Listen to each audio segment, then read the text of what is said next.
O programa a seguir é de conteúdo livre.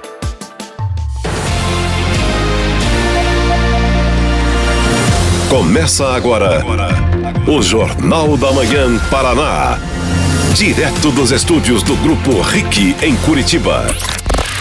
Conectando os nossos estúdios de Maringá, Londrina, Ponta Grossa, Cascavel, Foz do Iguaçu, Toledo e Brasília. Bom dia, Paraná. Eu sou Eduardo Escola e esta é a Rede Jovem Pan. Como sempre, você fica bem informado pelas ondas das FMs do Grupo RIC e espalhadas pelos 4 cantos do Paraná. Quem quiser ver e ouvir pela live, pode nos acompanhar também acessando o nosso canal no YouTube. É só procurar por Jovem Pan Grupo RIC. Você é nosso convidado para entrar nesse bate-papo, nessa reta final de ano, sempre por dentro, claro, de assuntos que são relevantes para você. Inclusive, nesse final de ano, nós estamos realizando uma série de programas especiais com convidados para debater temas relevantes para a sociedade paranaense. O objetivo é nos aprofundarmos, claro, nos mais diversos assuntos, apontarmos pontos importantes e, mais que tudo, trazer muita informação para os nossos ouvintes. Hoje nós recebemos aqui para esse bate-papo na Jovem Pan Luiz Eliezer Ferreira, que é economista do Departamento Técnico e Econômico da Federação da Agricultura do Paraná, e também Evânio Felipe, economista da Federação das Indústrias do Paraná. Neste programa, nós vamos falar sobre o cenário econômico brasileiro e como nós vamos fechar o ano de 2024.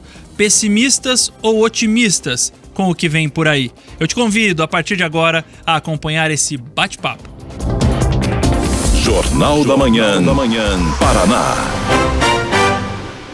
Vamos juntos, então, aqui com o nosso Jornal da Manhã e falar um pouco de economia, porque vai influenciar e muito nosso ano de 2025. Primeiro de tudo, gostaria de dar um bom dia tanto para o Evânio Felipe quanto para o Luiz Eliezer Ferreira. Tudo bem com vocês? Bom dia a todos que nos ouvem, nos acompanham nesse momento aqui. A Federação das Indústrias agradece o convite. Estamos aqui para falar um pouco de economia, levar um pouco de informações, de qual que é o comportamento da atividade econômica nesse ano e as expectativas para 2025. E você, Bom Luiz? dia, Evânio. Bom dia, Eduardo. É um prazer estar aqui com o amigo ouvinte da Jovem Pan. A Federação de Agricultura também agradece a oportunidade. Olha, eu vou começar então do começo, né? Querendo saber se tanto a FAEP quanto a FIEP, ou pelo menos analisando como estamos finalizando 2024 e como estamos esperando 2025, estamos mais otimistas ou pessimistas, hein? Vou começar com o Luiz Felipe. Bom, olhando para a agropecuária, né, 2024 representou um ano, na verdade, de recuperação, né? A agropecuária paranaense está vindo ali de adversidades climáticas muito severas, que frustraram muito a produção, principalmente de soja, aqui no estado do Paraná. Foi um ano, então, de recuperação, preços ainda em patamar mais baixos, né? Mas o produtor rural conseguiu recuperar parte da sua renda em relação à frustração da safra anterior. O final do ano é que, mais especificamente as últimas semanas, é que nos deixa um pouco mais apreensivos, né? Principalmente por conta das agendas que estão sendo tocadas em Brasília, né?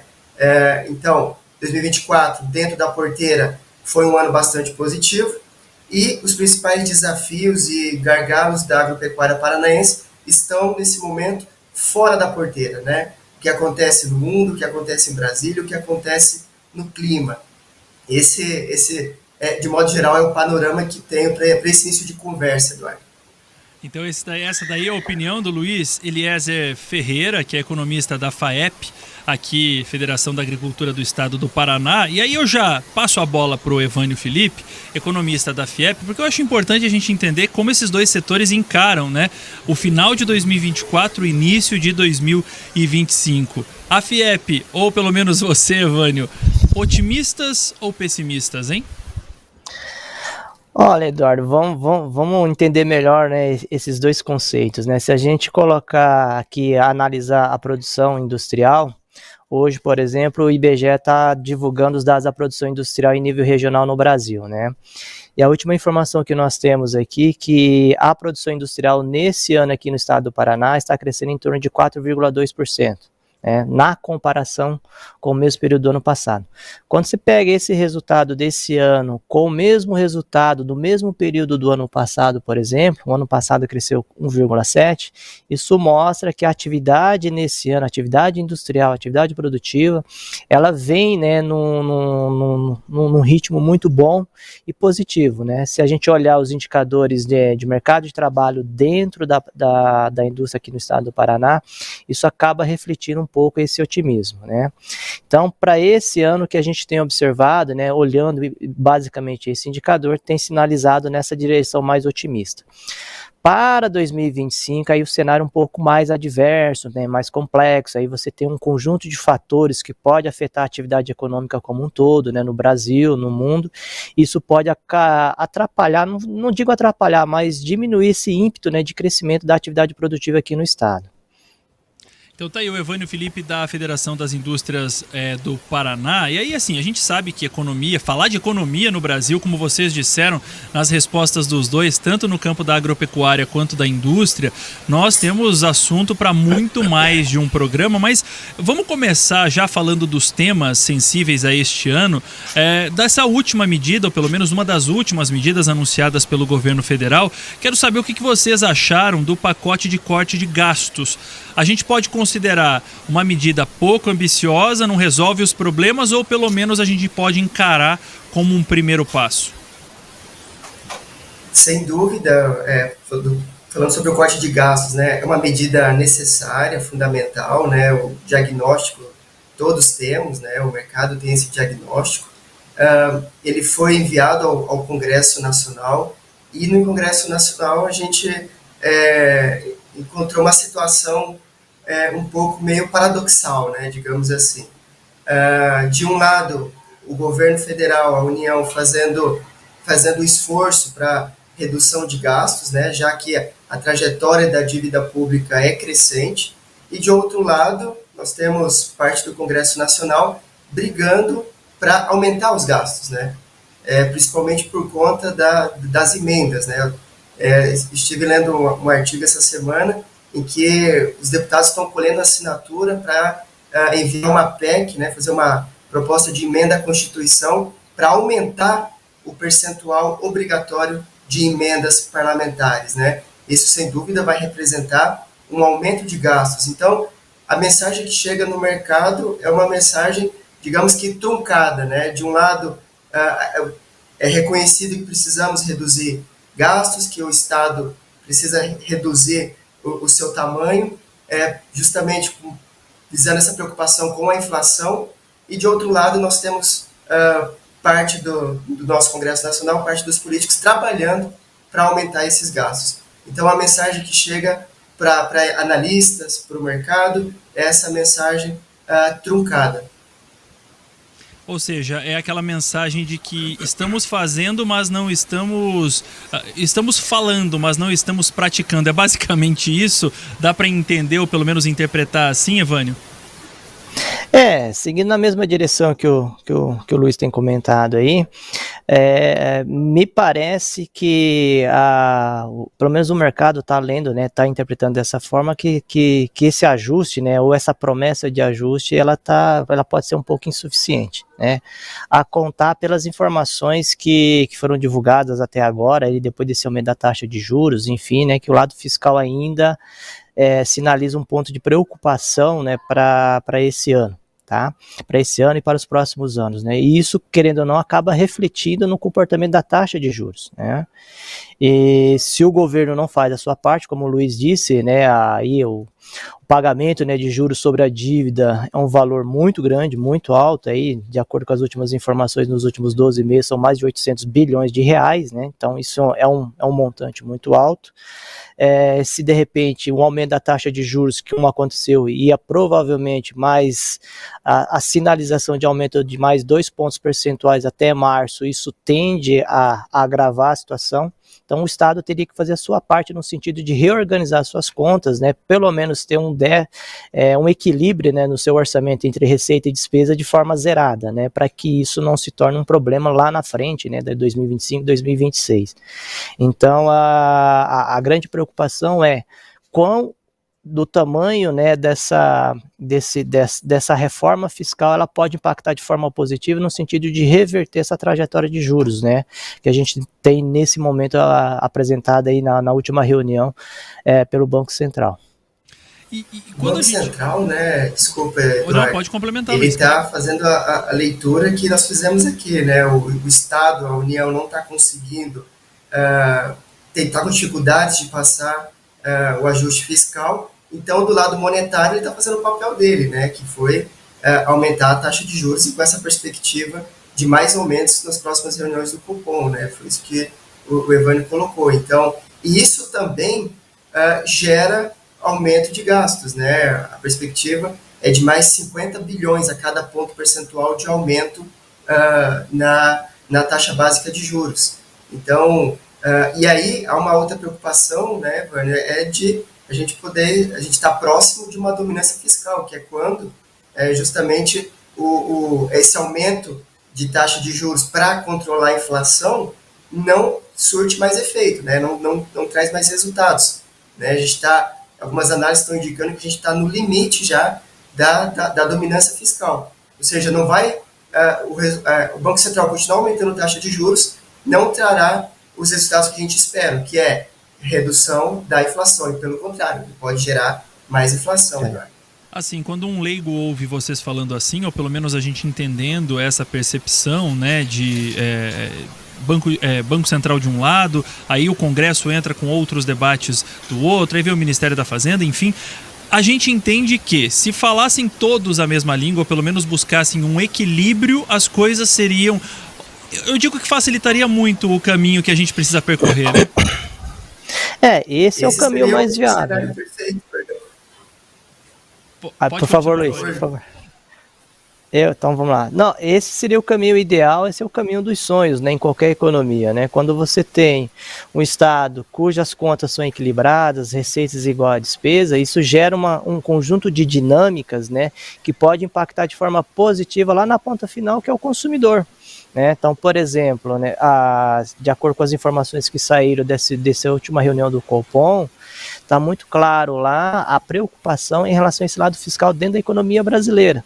Tá? Então, sabendo que isso é uma preocupação, o Banco Central o Copom, né, tenta antecipar aumentando a taxa de juros, mas quem vai ser penalizado? Vai ser o consumidor lá na ponta. Ele vai comprar menos, ele vai ter menos condições financeiras de financiar o seu padrão de consumo e, consequentemente, isso vai afetar a atividade econômica, vai afetar a agricultura, vai afetar o comércio e também vai afetar a atividade industrial. Tá? Menos possibilidades de investimento, porque o custo para investimento dentro da atividade produtiva, aí eu falando da indústria, fica mais caro, né? Consequentemente, você tem menos chance, menos oportunidade de geração de novas vagas de trabalho dentro da atividade produtiva. Então, se o Estado realiza, ele faz a sua parte dentro desse contexto econômico, né, ele procura ter um orçamento equilibrado, junto com as suas despesas equilibradas, e sinaliza de forma positiva, olha, vamos continuar nessa trajetória, isso tende a reverberar de forma muito positiva dentro do mercado. O contrário, ele reverbera de forma negativa, como a gente tem acompanhado nessas últimas 3, 4 semanas, aí, principalmente no comportamento da taxa do dólar, que acaba gerando essas incertezas nesse momento e para 2025. Até porque a gente está falando, só para complementar, né, Luiz? A gente está falando de um orçamento, pelo menos 2024, de 5 trilhões e meio de reais, que é dinheiro que não acaba mais. E quando a gente fala de um orçamento tão grande assim, e aí às vezes eu posso até pensar numa analogia, quando a gente vai organizar, ou pelo menos pensar nas finanças da nossa vida ou da nossa casa, a gente tenta colocar tudo na ponta do lápis, priorizando algumas coisas, deixando outras de lado, mas essa sintonia, ou talvez essa sinergia, quando o dinheiro não é nosso, parece funcionar de outra maneira, né, Luiz? Interessante sua colocação, né? E o orçamento de 5 trilhões, para vocês terem uma ideia, o Brasil, né, o governo brasileiro, é o maior cliente, né, o maior comprador da América Latina, né? Todo mundo está interessado em fazer negócios com o governo brasileiro, né? Uma máquina bastante grande, você citou, mais de 5 bilhões em orçamento, e o que o governo tenta fazer é o que nós tentamos fazer na nossa casa no dia a dia, né? Equilibrar receita com despesas. O Evânio comentou muito sobre a taxa de juros. Essa taxa de juros mais alta, ela deprime realmente os investimentos. A agropecuária, para os senhores terem uma ideia, ela é dependente de taxas de juros mais baixas para o seu financiamento. Então, todo ano o governo federal tem um plano safra que injeta ali mais de 400 bilhões de reais na nossa agropecuária, e é fundamental que a taxa básica de juros é a referência para a taxa de juros do plano safra.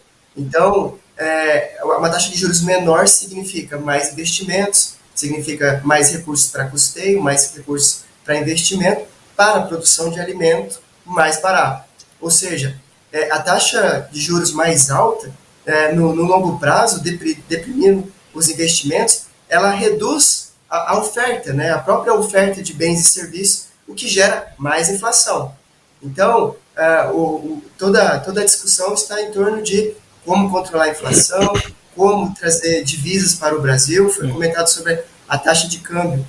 O mercado, né, o dólar, ele está, digamos assim, nervoso por questões externas, mas também, principalmente, internas, em função dessa conjuntura, né? Então, o investidor, ele fica procurando a melhor forma de alocar os seus recursos, e quando ele olha para o governo brasileiro, que é um grande cliente, um grande comprador, uma referência de mercado, ele fica um pouco arredio, né? Então, tem esses repiques de redução de oferta de dólar, saída de investimentos estrangeiro direto, que é quando uma empresa, uma indústria vem e constrói uma planta, passa a produzir no Brasil, né, com uma taxa de juros mais alta, o risco Brasil ele sobe, né? Então a indústria acaba sofrendo muito com isso. Esse é um cenário bastante complicado, Eduardo e Ivani. Você citou um tema aí que é bem delicado e sensível à nossa audiência, que é de fato a moeda americana, o dólar. Muitas negociações são feitas, claro, baseado no dólar. A gente encerra 2024 com o dólar ali na casa dos 6, 6,5 ou acima dos R$6, uma das maiores cotações da história. E aí a perspectiva para 2025, falando em moeda americana, falando de um Donald Trump assumindo a presidência dos Estados Unidos e de toda essa instabilidade, pelo menos no campo das ideias aqui no nosso país, o dólar, ele pode ou tem chances de baixar, ou é bom o brasileiro se acostumando nesse patamar mais alto aí? Olha, a taxa de câmbio, a gente tem que entender que a taxa de câmbio ela é um reflexo de um momento, né? Então, voltando, né? Era 5,70, 5,80, de repente foi para 6, 6,10, 6, 6,8, enfim, fechou e está tentando se estabilizar nessa faixa em torno de R$6 a moeda. Ela reflete um comportamento de uma conjuntura interna. Agora, você colocou elementos aí na nossa fala, nesse diálogo agora entre nós três aqui, que é a questão dos Estados Unidos, né? O quão ela pode influenciar essa moeda no mercado mundial. A gente sabe que todas as transações que são realizadas é via dólar, né? Então, qualquer alteração no dinamismo, no ritmo de crescimento da atividade econômica lá nos Estados Unidos, isso acaba afetando o poder dessa moeda e, consequentemente, impactando o mercado brasileiro, né? Teoricamente falando, né, é muito difícil, né, os modelos preverem qual vai ser a tendência da moeda americana, né? Vai ser mais de R$6, menos de R$6, isso é muito difícil, né? Eu não conheço, não sei se o Luiz também conhece, né, um modelo que prevê exatamente qual vai ser o valor da moeda daqui 3, 4, 5 meses, né? É muito mais fácil a gente saber que vai errar do que acertar. Então, eu tô com retorno, gente, tá? Então, isso acaba gerando uma certa instabilidade entre os agentes econômicos para saber qual que é o valor futuro dessa moeda, tá? E isso no momento é difícil, né? Agora, o que você acabou comentando e que a gente tem lido e acompanhado no mercado financeiro, tudo tem sinalizado que o valor da moeda tende a se estabilizar em torno de R$6, né? Tende, né? Mas também agora, se o governo brasileiro fizer a sua parte, fizer uma reforma fiscal mais crível, né? Sinalizando para os agentes econômicos, olha, não, pode ficar tranquilo que aqui no Brasil não vamos ter problema de déficit, o orçamento vai estar equilibrado, você está gerando menos mecanismo de pressão sobre a taxa de juros, né? E isso pode reverberar de forma positiva no mercado cambial, né? Porque, lembrando, né, o mercado cambial, o mercado de ações, ele é reflexo, ele sente um momento e acaba externalizando esse momento na variação da moeda americana em relação ao real dentro do mercado brasileiro. E, Evânio, né, fazer previsão de câmbio é o que nos torna humildes, né? Então, exatamente. Não tenho coragem também, né? Mas o que a gente capta e que a gente consegue perceber são esses movimentos. O Trump tem prometido aí um mega tarifaço, ameaçou o BRICS tentando fugir dessa dominância do dólar como moeda de transação entre os países.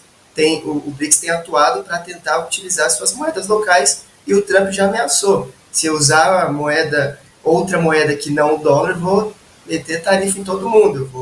Eu não lembro dos percentuais, mas ele tem distribuído tarifas até para os amigos, até dar para o México, tem prometido tarifaço para a Europa, e isso traz uma dinâmica com muita perturbação para o mercado internacional, né? Então, a moeda, o câmbio, o dólar, ele fica com muita volatilidade em diversos mercados, né? Não só nos emergentes. E aproveitando... Pode complementar. Desculpa, e aproveitando a sua fala, Luiz, o que se percebe assim, até que ponto o discurso do Trump ele é um discurso político, né, no sentido que vai fazer esse aumento de tarifas gigantescas, né, enfim, ou ele está adotando uma estratégia de chamar os países para sentar na mesa e negociarem e definir aí uma relação mais equilibrada, né? Nesse momento fica essas indagações no ar que a gente não tem respostas, né, contundentes. Olha, ele vai por essa trajetória, vai para a trajetória B, enfim, né? Então essas incertezas acabam gerando esses movimentos, né, que a gente tem observado na taxa de câmbio. Uma coisa que me parece mais clara é que há sim uma tendência de valorização da moeda americana em nível mundial, né? E aí os comportamentos, né, de outras moedas em relação ao dólar, a gente vai perceber ao longo da dinâmica, né, de negociação, né, conforme forem anunciados esse pacote, né, esse tarifaço, né, de você colocar produtos das economias mundiais dentro dos Estados Unidos, né? Até que ponto isso pode reverberar de forma positiva para a economia americana, né? Porque se você impõe uma tarifa, né, de importações, né, de produtos brasileiros no mercado americano, certamente você acaba diminuindo a oferta desse produto naquele mercado. Isso pode gerar uma dinâmica de aumento de inflação, aumento de taxa de juros, enfim, né? Então tudo isso ainda está um pouco meio nebuloso, né? Porque até que ponto esse tarifaço realmente é um discurso político ou de fato isso vai acontecer, né? E a gente vai ter que acompanhar. Pode falar, Luiz, que isso? Inclusive, quando você comentou sobre os produtos na economia americana, né, brasileiros na economia americana, os Estados Unidos é o segundo maior parceiro comercial do agronegócio paranaense. Nós exportamos 5% de tudo que o agronegócio exporta, tem como destino os Estados Unidos, perdendo apenas para a China, que importa 33% dos nossos produtos do agronegócio. E o Trump prometeu tarifas sobre os produtos chineses de mais de 60%. Ou seja, realmente, eles podem... ele deve estar já no radar dos formuladores de política econômica dos Estados Unidos, essa possibilidade de inflação mesmo no mercado americano, já que, como o Brasil, os chineses também inundaram o mercado norte-americano com produtos. Deixa eu só até explicar, tanto para o Luiz, para o Evânio, né? A gente está aqui num bate-papo virtual, obviamente, né? Mantendo esse bate-papo pela internet. E às vezes a gente se atropela um pouquinho, mas é por conta do delay Fiquem tranquilos aí, completamente normal. Quantas pessoas não vivem essa realidade no dia a dia, fazendo meets e mais meets para encontrar e conversar com seus parceiros e com as suas equipes. Mas agora mudando um pouco de assunto, claro que o dólar, eu coloquei vocês numa pegadinha, mas pensando justamente na questão do Trump chegando e dessas promessas, dessa artilharia que ele já está dando, ou pelo menos colocando à prova muito antes da posse, já no mês de janeiro. Mas falando um pouquinho da nossa horta brasileira aqui, nós estamos acompanhando de volta a discussão, né, no Congresso, ou pelo menos as reanálises no Congresso da reforma tributária, e aí a gente imagina que ela ainda precisa voltar para a Câmara, tem todo aquele trâmite e tudo mais. Reforma tributária tem mais pontos positivos, tem mais pontos negativos na avaliação de vocês e também das federações, hein? Porque a carga tributária, acho que todas as reportagens ou todas as entrevistas que eu vejo de agropecuaristas ou de grandes empresários, pequenos empresários, é a maior reclamação de quase todo mundo, hein, Evânio? De acordo com as informações que a gente tem lido, né, acompanhado aí nesse processo de reforma tributária no Brasil, né, ainda mais ontem que teve aprovação no Senado, né, ela tem um caráter ainda de incerteza muito grande, né. Mesmo que tenha colocado uma trava aí de 26,5%, né, a carga final, né, da reforma tributária, isso me parece, né, o que foi anunciado e até agora, que já está batendo na casa dos 28%, mas com possibilidade de ser mais. E a pergunta que fica nesse processo é como que vai ser ajustado respeitando aquela trava estabelecida de 26,5%. Lembrando, né, que essa trava de 26,5% já não é pequena, já é alta, né? Então, num processo de reforma tributária, o ideal era você tentar reordenar, né, modernizar o processo de tributação no Brasil, tá? No sentido de que você poderia estimular o crescimento e desenvolvimento econômico, né, das atividades produtivas aqui no estado, no Brasil como um todo, no sentido de que sem que houvesse, né, uma diminuição da arrecadação, no sentido de manter-se equilibrado. Mas tudo tem sido sinalizado de que essa reforma já vai nascer, né, já vai ser criada com uma das mais altas, um IVA dos mais altos do mundo, né, e com essa possibilidade de incerteza que que ocorreu agora no Senado, né, de aumentar ainda mais. A pergunta que fica no ar é como que você vai conseguir, né, reorganizar esse processo de reforma no sentido de manter a alíquota em 26,5%. Essa é a grande pergunta que até agora ninguém tem respostas, né? Enfim.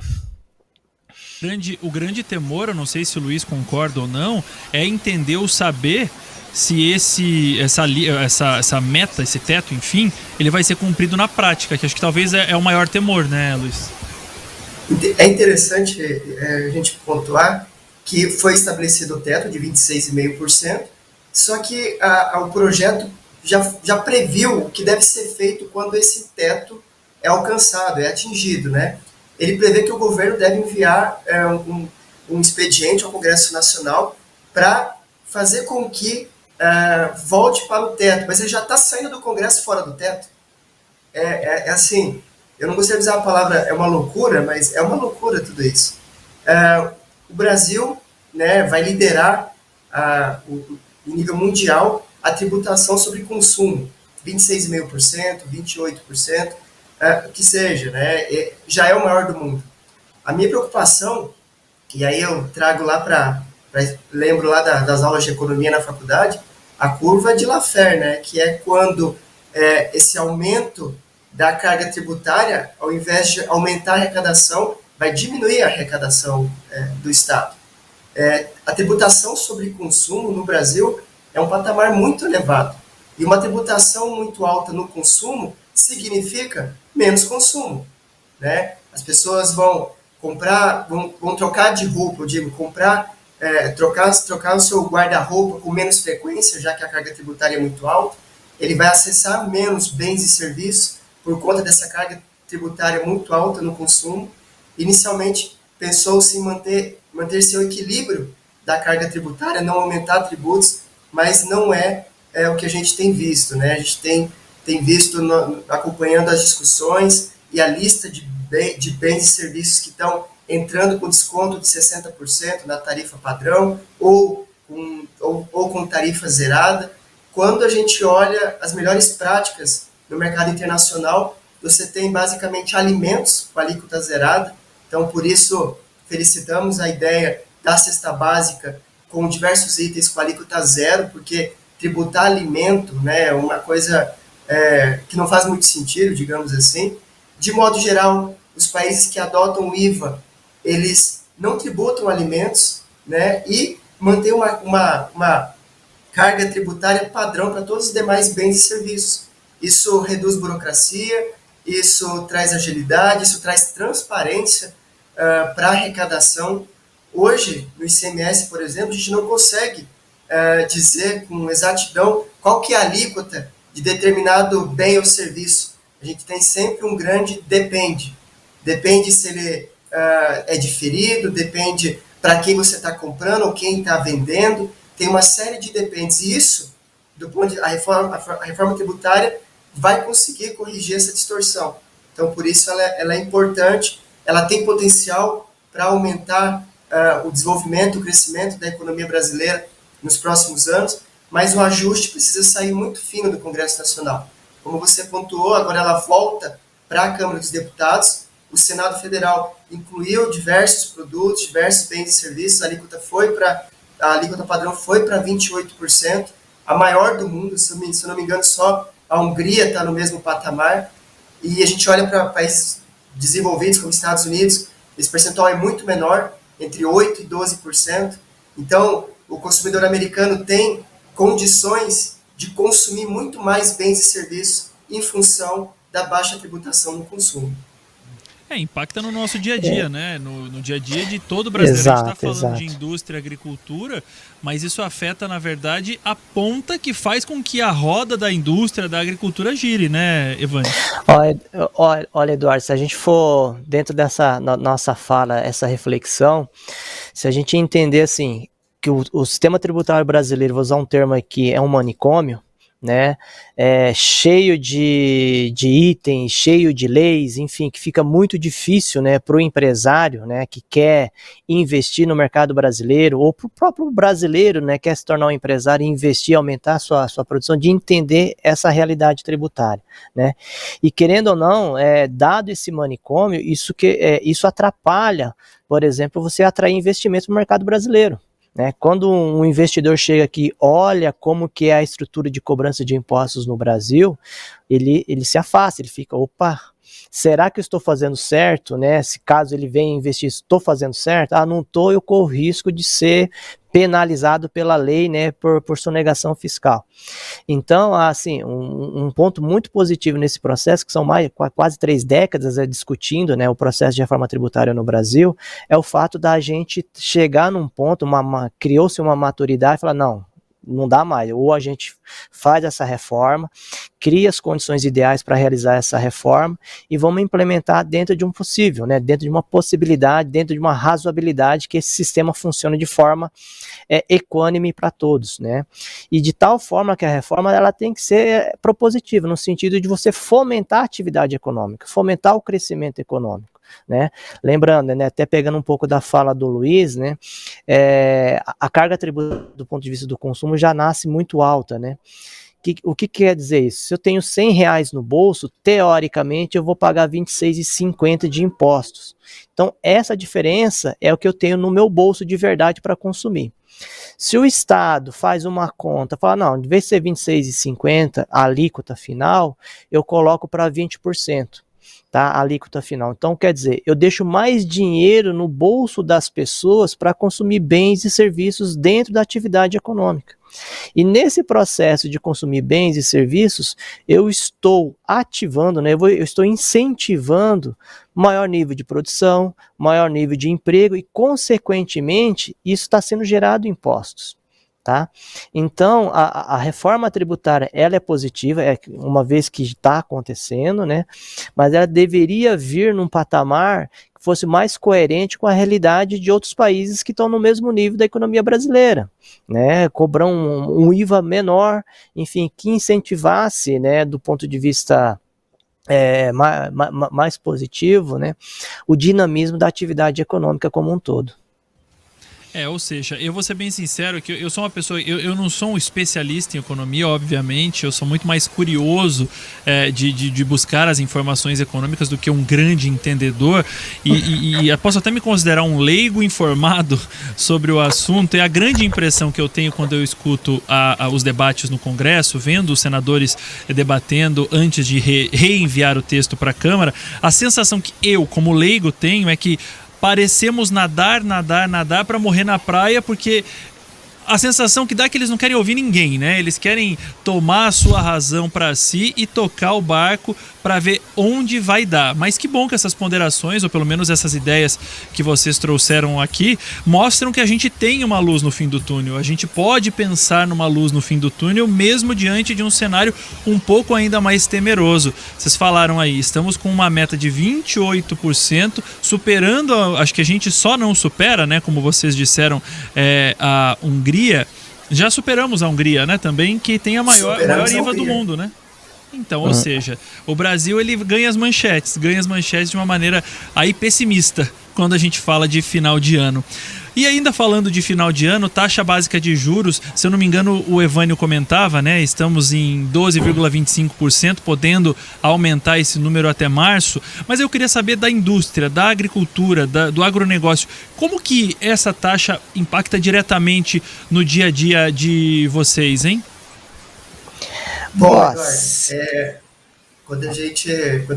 12, essa taxa é nominal, a gente traz para real, nós temos quase 10% de taxa de juros real no Brasil. Isso é um patamar extremamente elevado. Na agropecuária, que hoje tem uma demanda, a agropecuária brasileira, de modo geral, tem uma demanda de crédito de mais de R$1 trilhão, 400 bilhões de reais estão no Plano Safra, que tem a sua taxa de juros referenciada justamente na Selic, né? Na Selic. Então, quanto mais alta a Selic, maior é a taxa de juros em que o produtor rural vai tomar de empréstimo no banco para custear a sua lavoura.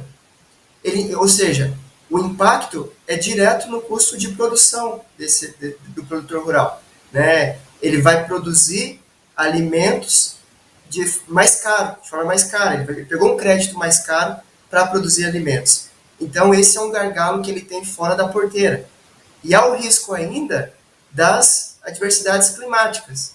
Então, num cenário pessimista, por exemplo, o produtor rural poderia, no mesmo ano, encarar um financiamento mais caro da sua lavoura, uma adversidade climática e ainda uma dificuldade em relação ao próprio câmbio. O câmbio ele impacta o setor do agro de duas formas. Quanto mais alto na hora da venda, melhor. Então, o produtor que está vendendo soja com o câmbio a R$6, ele ajuda num preço melhor de recebimento, mas atrapalha na compra dos insumos. Mais de 70% dos insumos são importados. Então, essa taxa de juros mais alta impacta diretamente o financiamento da agropecuária brasileira. E na indústria? Então, aproveitando o gancho da fala aí do Luiz, né, o que eu, assim, refletindo um pouco, né, assim, tem um conceito dentro da economia chamado custo de oportunidade, né? Quando você tem uma taxa de juros muito alta, os agentes econômicos, aí eu estou falando os empresários, né, do comércio, do serviço, da indústria, enfim, e as próprias pessoas também, que somos nós, o CPF, vamos colocar dessa forma, né? E esse custo de oportunidade, e o custo de oportunidade em que sentido? Bom, vamos imaginar, se eu tenho um projeto, Evânio, tenho um projeto, eu quero comprar uma máquina, né? Antes do aumento da taxa de juros, eu queria comprar uma máquina e investir R$1 milhão. Tá.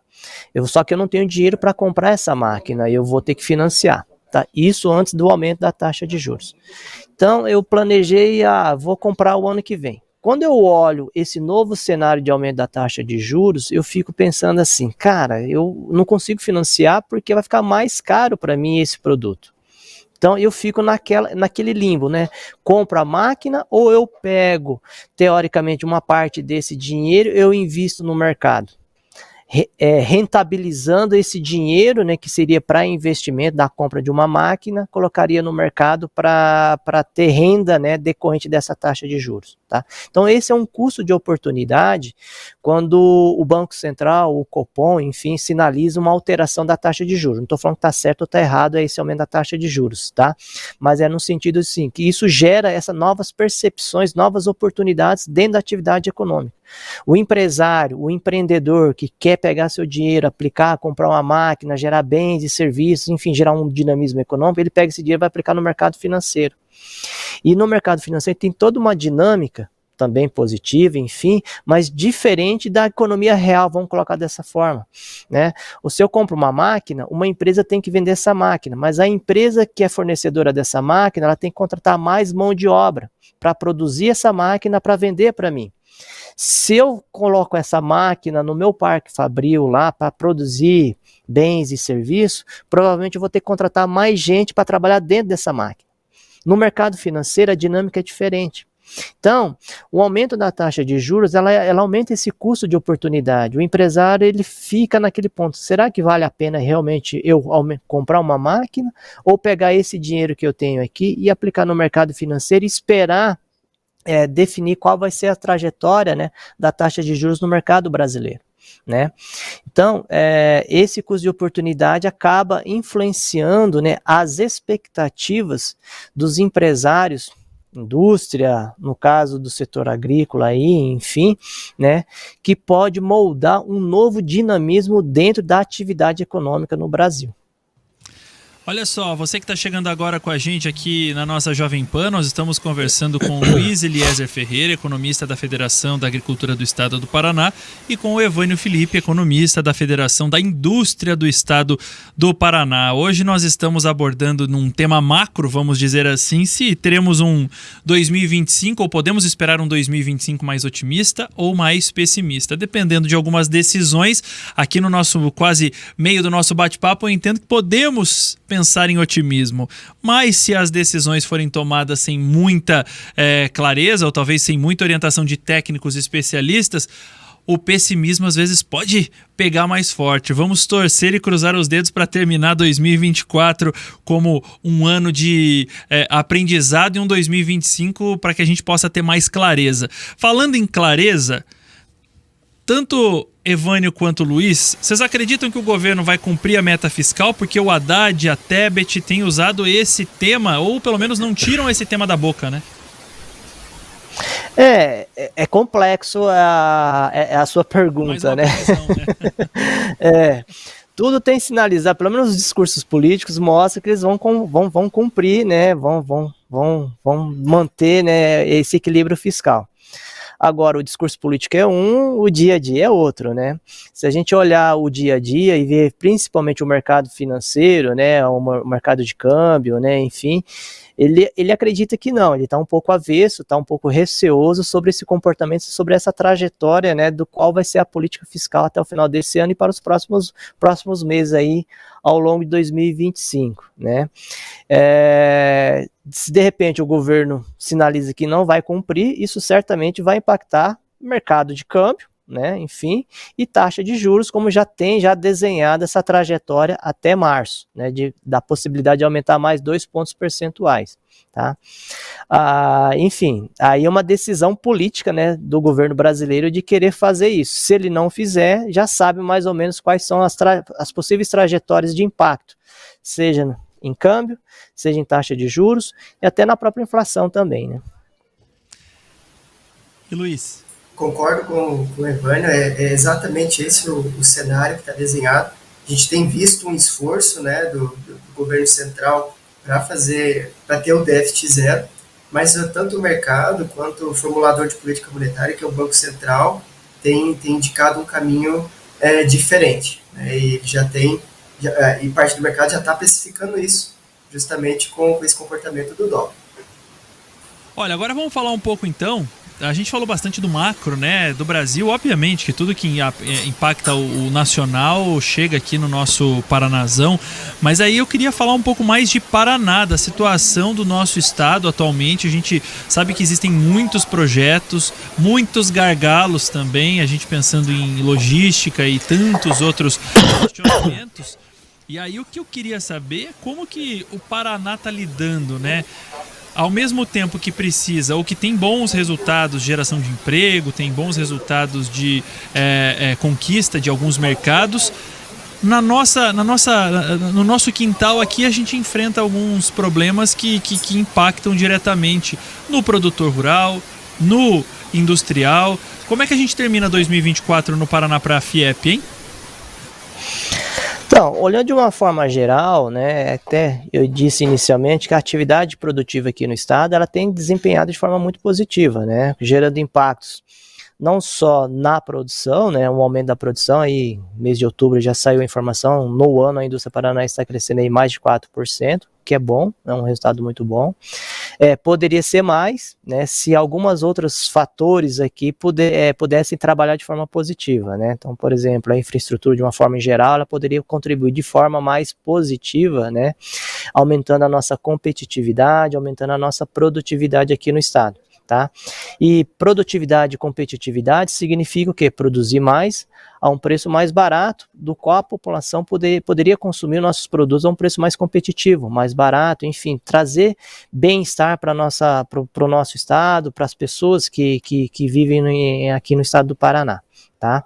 Então, hoje, esse crescimento aí acima de 4% tem reverberado de forma positiva na empregabilidade. Nós temos aí um crescimento aí na criação de vagas de trabalho mais de 100%, quando a gente compara o saldo criado até outubro desse ano com outubro do ano passado, que é muito bom, isso é muito positivo, isso é reflexo de uma conjuntura nacional, né, de aumento de ganho, né, de acordo com a PNAD contínua, aí mostrando o aumento da renda das famílias. Isso acaba fomentando o consumo e, consequentemente, fomentando o nível de produção nas nossas fábricas aqui no estado do Paraná. Esse é um cenário lindo, bom, mas assim, não tem problema? Tem. Hoje, um grande problema dentro da atividade produtiva aqui no estado do Paraná é a falta de mão de obra, né? Hoje nós temos aí, né, grande necessidade de, não só na quantidade de mão de obra, mas também na qualidade necessária da mão de obra para exercer as suas funções dentro do Parque Fabril. Tá? Hoje o empresário tem grande dificuldade de encontrar esse perfil, e se a gente analisar de uma forma mais ampla, isso pode impactar o ritmo de crescimento das nossas fábricas aqui no estado do Paraná. Porque o empresário, ele recebe lá uma demanda, né? Olha, eu quero X toneladas para me ser entregar daqui 2 meses. Aí ele olha lá para o seu setor produtivo, ele olha, cara, eu não consigo, porque eu não consigo ter gente para desempenhar, né? Para produzir, para entregar para você. Então, num grande agregado, isso pode, né, impactar no sentido de esse crescimento de 4%, ele poderia ser maior se não houvesse esses problemas, como de infraestrutura, como a questão da mão de obra, né? A gente teria condições de crescer mais se não fossem esses pequenos problemas que a gente tem enfrentado ao longo desse ano. O Luiz, se ele concordando com o Evânio, ele citou aí a questão do emprego, né? Para vocês terem uma ideia, o Paraná hoje está com uma taxa de desemprego algo em torno de 4% de taxa de desemprego. É o menor patamar desde 2013. Quem trouxe esse dado para a gente foi os nossos amigos ali do DIEESE, né? Eu e o Evânio estivemos no Conselho Regional de Economia também fazendo um debate sobre o cenário econômico paranaense e brasileiro. Então, nós estamos com a taxa de desemprego bastante baixa.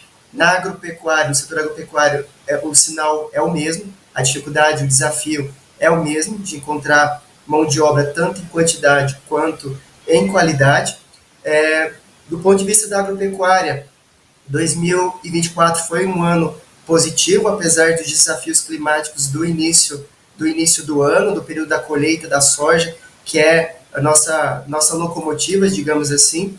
A base da indústria está na agropecuária. Eu acho que dentro, a gente olha ali na indústria, a maior parte da indústria é agroindústria, ou seja, o Paraná ele tem na agropecuária a sua base econômica, né? A gente teve, nos últimos 45 anos, um crescimento da produção de grãos de mais de 200%, e eu digo isso para entrar agora no principal desafio, os principais gargalos da nossa agropecuária. Como eu disse, dentro da porteira, o trabalho tem sido bem desenvolvido, o trabalho tem sido bem feito, mas o desafio do produtor rural está fora da porteira. Só a produção de grãos cresceu 200% nos últimos 45 anos. O Paraná é líder na produção de carne de frango, ele é vice-líder na produção de leite e vice-líder na produção de suínos. Tudo isso esbarra no escoamento. Nós temos o principal gargalo hoje aqui no estado do Paraná é justamente a infraestrutura e a logística. A gente tem visto ações do governo do estado e da União no sentido de concessão de rodovia, ampliação de porto, ampliação da malha também ferroviária, não só da malha viária. A gente tem visto esse esforço, mas ainda muito aquém da real demanda, né?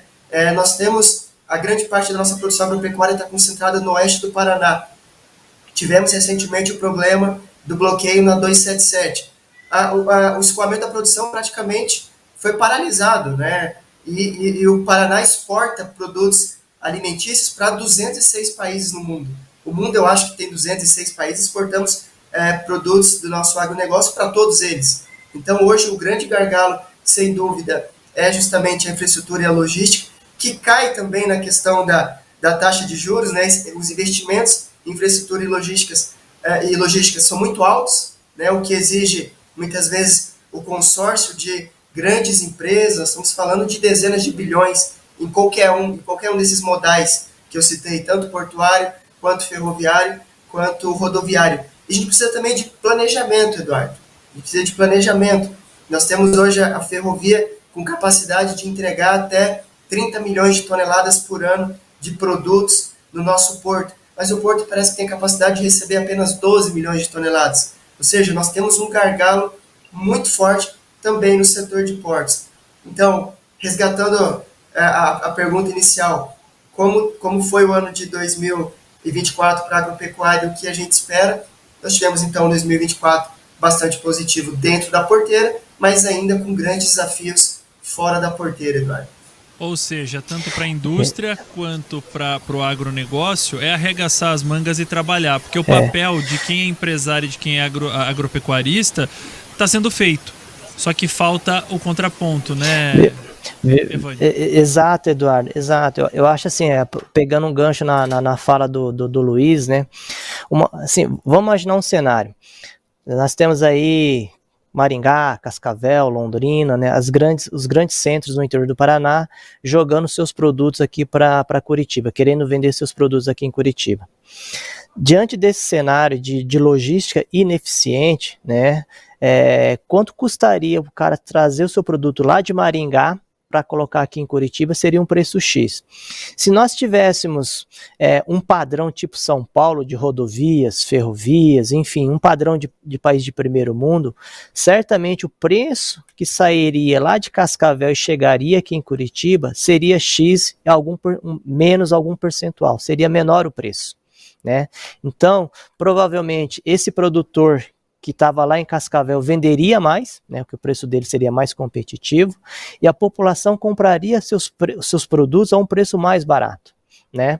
Então, isso, querendo ou não, afetaria, por exemplo, a inflação, né?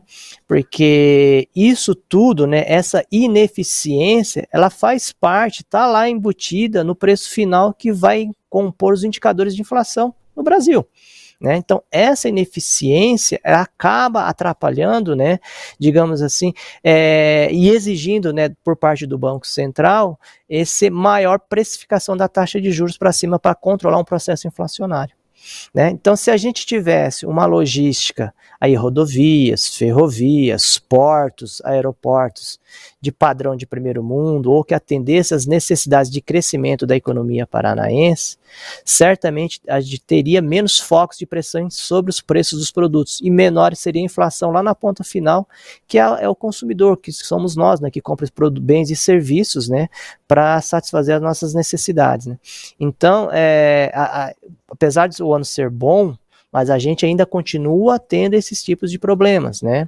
Que aí já é uma ineficiência nossa, né? A pergunta é até quando a gente consegue superar, né, essas ineficiências. Aí um outro ponto, se a gente crescer 5%, 6% aí durante 10 anos aqui no estado do Paraná da atividade industrial, daqui a pouco a logística já não consegue atender mais, né, a logística de escoamento das rodovias, né, se a gente for pegar o porto, por exemplo, já não consegue atender as demandas, né, previstas aí de crescimento da produção agrícola aqui no estado do Paraná, já não tem mais, não tem vazão para exportar tudo que é produzido pelo estado. Isso é uma ineficiência, isso vai para preço. Isso penaliza o produtor, penaliza a sociedade como um todo, porque a gente acaba pagando mais caro por um produto que teoricamente poderia ser mais barato se não fosse essas ineficiências logísticas apresentadas aqui no estado do Paraná, né? É triste, é assustador ver todo esse cenário, mas eu espero poder, talvez, daqui uns meses, voltar a bater esse papo com vocês e imaginar que alguma coisa mudou, que alguma coisa pode ter uma outra luz no fim do túnel, né? Porque a gente fala de logística, a gente não pode se ater apenas às estradas, a gente não pode se ater apenas ao porto. Temos um aeroporto aqui em Curitiba que precisa de uma pista para colocar aviões com sua carga máxima, decolar, levando a riqueza do Paraná também para outros lugares. Temos ferrovia que já deveria ter saído do papel há sei lá quantos anos. Enfim, tudo a passo de tartaruga. Infelizmente nosso tempo acabou aqui no Jornal da Manhã Especial. Quero agradecer muito Luiz Eliezer Ferreira, economista do Departamento Técnico e Econômico da Federação da Agricultura do Paraná, e também ao Evânio Felipe, economista da Federação das Indústrias do Paraná. Dupla, muito obrigado, viu? Que vocês tenham um ótimo final de ano e um 2025 com boas notícias e de boas realizações. Eu que agradeço, desejo um Feliz Natal a você, Eduardo, ao Luiz, a todos os ouvintes aí, que o próximo 2025 aí, o próximo ano, seja de muita paz, muita saúde e também trabalho, né, que é importante, né, por meio do trabalho que a gente consegue, né, se desenvolver pessoalmente, profissionalmente e contribuir de forma social para o crescimento, né, do nosso país, tá? Então, felicidades a todos vocês aí. Obrigado, Luiz. Agradeço também a oportunidade de estar aqui na Jovem Pan News. Desejar um Feliz Natal e um próspero ano novo para todos nós, e que 2025 realmente seja um ano para que a gente possa enfrentar todos esses desafios da melhor maneira possível, né? Tanto os internos do Paraná quanto em nível nacional. Os desafios estão postos, nós temos capacidade, tanto técnica, quanto econômica, quanto política, para resolver todos esses gargalos que apontamos aqui. E o Brasil, sem dúvida, e a economia paranaense é a bola da vez, e os números estão aí. Desemprego baixo, exportações em alta, a vontade do empresariado de investir e do produtor em produzir. Muito obrigado pela oportunidade.